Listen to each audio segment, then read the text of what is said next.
Hello friends, ఇక మర్చిపోండి దేవరా సినిమాలో మన బక్కోడు సాంగ్కి ఎలా కొడతాడు, బీజం ఎలా కొడతాడు అనేటటువంటి ఇన్ని రోజులు ఆలోచించడం అనమాట. ఎందుకంటే అనిరుద్ధ్ అంటే అందరికీ కూడా ఒక నమ్మకం ఉంది. ఓజీ సినిమాలో అనిరుద్ధ్ని తీసేసినప్పుడే అందరూ కూడా తమన్నా అయినా త్రివిక్రమ్ అయినా పచ్చిగా తిట్టారు. మన తమిళ్ మనకు నచ్చదు, తమిళ యాక్టర్స్ మనకు నచ్చరు, తమిళ డైరెక్టర్స్ మనకు నచ్చరు. కానీ తమిళ్ అనిరుద్ధ్ అంటే మట్టుకే మనం అంతా కూడా కోసుకుంటాం అనమాట. మా ఓజీ సినిమాకి ఎందుకు వాంచలేదు, మా ప్రభాస్తో ఒక సినిమా పడాలి అనిరుద్ధ్తో అని చెప్పి అందరం కూడా ఊహించుకుంటాం. సో సాంగ్ ఎంత చెత్తగా ఉన్నా, మ్యూజిక్ ఎంత చెత్తగా ఉన్నా, అనిరుద్ధ్ కొట్టిందంటే దాని హైప్ ఎక్కడికో వెళ్ళిపోద్ది అనమాట.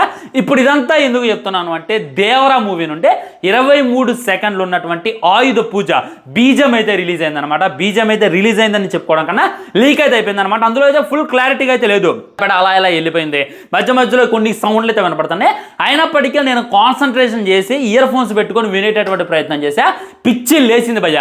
లీక్ అయినటువంటి బీజంకి నిజంగా గూస్ బంప్స్ అయితే వచ్చినాయి అనమాట. అదంతా కూడా ఆయుధ పూజ అనేటటువంటిది క్లారిటీగా అర్థమైపోతుంది. ఆల్రెడీ విలన్ టీజర్ చూసినాం మనం, బైరా.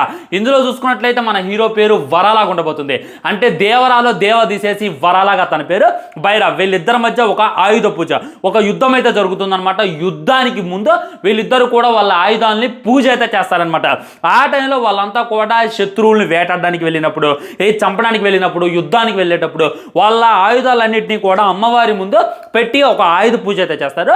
దానికి సంబంధించిన ఆడియో క్లిప్ అయితే లీక్ అయింది. నిజంగా అనిరుద్ధ్ అయితే చింపి చీల్చి పిప్పు చేసింది అనమాట. అది వింటున్నప్పుడు అయితే వేరే లెవెల్ అనిపించింది. ఇది కానీ థియేటర్లో మన ఎన్టీఆర్ అన్న నడిచి వస్తున్నప్పుడు, సాయిఫ్ అలీ ఖాన్ నడిచి వస్తున్నప్పుడు, వాళ్ళిద్దరి మధ్య వాళ్ళు ఆయుధాలు పట్టుకున్నప్పుడు ప్లే అయితే మట్టికి థియేటర్లో అయితే ఖచ్చితంగా సవాళ్ళు వేస్తాయి భయ్య. ఇది మట్టికి 100% చెప్పుకోవచ్చు. ఇది విన్న తర్వాత నాకైతే ఒకటే క్లారిటీ వచ్చేసింది అనమాట. ఇక మ్యూజిక్ అయితే చూసుకోవాల్సిన విషయం లేదు. సినిమా ఎంత డల్ ఉన్నప్పటికీ అనిరుద్ధ్ తన మ్యూజిక్తోనే సినిమాని ఎలా గుంజుకొని వెళ్తున్నా అనేటటువంటి ఫీలింగ్ కలిగింది అనమాట. ఫియర్ సాంగ్లో ఫియర్ తగ్గింది, ఫైర్ తగ్గింది. ఎందుకు సాంగ్ అంత బాగలేదు అని చెప్పి ప్రతి ఒక్కరు కూడా వేలెత్తు చూపారు. వాళ్ళందరికీ కూడా సెకండ్ సింగిల్తో సమాధానం చెప్పింది అనమాట. అండ్ మన బైరా దాంట్లో కూడా మంచి సమాధానం చెప్పేటటువంటి ప్రయత్నం చేసిండు. ఇంక ఈ లీక్ అయినటువంటి బీజంలో కూడా ఇంకా కొద్దిగా క్లారిటీ ఇచ్చేటటువంటి ప్రయత్నం చేసిండు. నిజంగా వేరే లెవెల్ అనిపించింది బీచ్. డెఫినెట్లీ ఒకసారి వినేటటువంటి ప్రయత్నం చేయండి. ఇన్స్టాలో లేదా ఫేస్బుక్లో నాకు డైరెక్ట్ మెసేజ్ చేయండి. మీకైతే లింక్ పంపించేటటువంటి ప్రయత్నం చేస్తా, కుదిరితే ఆడియోని పెట్టేటటువంటి ప్రయత్నం చేస్తా, లేకపోతే మన ఇన్స్టాగ్రామ్లో డైరెక్ట్గా వీడియోను పోస్ట్ చేసేటటువంటి ప్రయత్నం చేస్తా.